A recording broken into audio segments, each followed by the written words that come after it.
राधा वल्लभ श्री हरिवंश। राधे राधे सभी को। इस वीडियो में हम देखेंगे लड्डू गोपाल और हमारी प्यारी राधा रानी की रात्रि सेवा का रूटीन। सबसे पहले मैं यही कहूंगी कि इस वीडियो को अंत तक जरूर देखें, क्योंकि हम कुछ ऐसी गलतियां या अपनी सेवा में ऐसे कुछ प्रमाद कर देते हैं जिनकी वजह से हम अपने पुण्य भी नष्ट कर सकते हैं।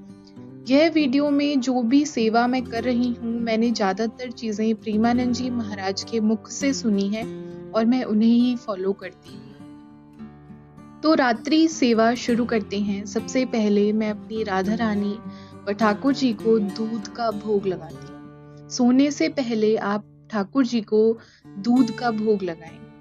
अब दूध कैसा होना चाहिए? अगर गर्मियां हैं तो आप फ्रिज से निकाला हुआ दूध, उसको आप हल्का गुनगुना कर लें, उसमें तुलसी दल डालें और उसके बाद आप ठाकुर जी को भोग लगाएं। आप दूध में चीनी मिलाना चाहें तो हल्की मिश्री या चीनी का भी इस्तेमाल कर सकते हैं। इसके बाद ठाकुर जी को आप एक नीचे कपड़ा या वस्त्र रख करके दूध पिलाएं, जिससे कि उनके कपड़े ना खराब हो जाएं। फिर दूध के बाद मैं उन्हें पानी का भी भोग लगाती हूँ या उन्हें पानी भी ग्रहण कराती हूँ। उसके बाद आप देखिए कि मैं उनका श्रृंगार हटाना शुरू करूँ, क्योंकि महाराज जी कहते हैं, प्रेमानंद जी महाराज कहते हैं कि जब हम ठाकुर जी की रात्रि में पहनाई हुई माला ऐसी ही छोड़ दें, यानी उनका श्रृंगार ना उतारें, तो वो हमारे सारे पुण्यों को नष्ट कर सकता है। इसलिए बहुत जरूरी है कि जो भी श्रृंगार, जैसी भी सेवा आपने दिन में करी है, उसको आप श्रृंगार को हटाएं। रात को प्रभु हमारे सोएंगे, इसलिए उनको कंफर्टेबल फील कराना है, एंड इसलिए आप अपना जो भी सेवा है श्रृंगार, उसको हटाएं। देखिए, मैंने सबसे पहले राधा रानी के सारा जो भी उनका पहना गहना था वो सब हटाया। फिर मैं अपने दो मेरे पास लड्डू गोपाल हैं, एक छोटा विग्रह एक बड़ा, तो मैं उनका सारा ही श्रृंगार हटा रही हूँ। श्रृंगार को हटाते समय हमें ऐसा भाव रखना है मन में कि हे परमपिता, आप आराम से सोइए, रात्रि में चैन की नींद आप लीजिए, क्योंकि प्रभु ने कहाँ कहाँ पूरे दिन में इतने सारे भक्तों को सेवा दर्शन सब दिया। अब भगवान थक चुके हैं, उनका सेवा श्रृंगार हम हटाएंगे।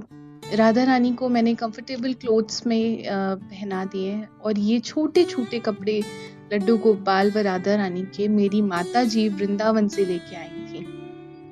ये कंफर्टेबल क्लोथ्स हम उनको पहना देंगे। इसके बाद आप एक चीज और ध्यान रखें कि जब भगवान सोते हैं तो उन्हें वैसे ही सुलाएं जैसे आप अपने नन्हे बालक को सुलाते हैं। उन्हें उतने ही प्रेम और प्यार से सुलाएं। महाराज जी कहते हैं कि आप मन में भले ये लड्डू गोपाल हैं, लेकिन हैं ये परम पिता परमेश्वर हैं, तो इनकी सेवा मर्यादा में रह के होनी चाहिए। इसलिए आप लड्डू गोपाल को उसी तरह से रखें कि ये हमारे परम पिता भी हैं। फिर लड्डू गोपाल का मैं बेड रेडी कर रही थी, तो मैंने सारे जो भी फूल हैं वो हटाए बेड से, और ये ध्यान रखें कि फूलों को फेंके नहीं। जो भी वो फूल हैं उन्हें किसी पानी के प्याले में रख लें, और उन फूलों को बाद में आप सुखा सकते हैं। अगर आप घर पे फूल उगाते हैं तो उनको बाद में आप उन बीज की तरह यूज कर सकते हैं।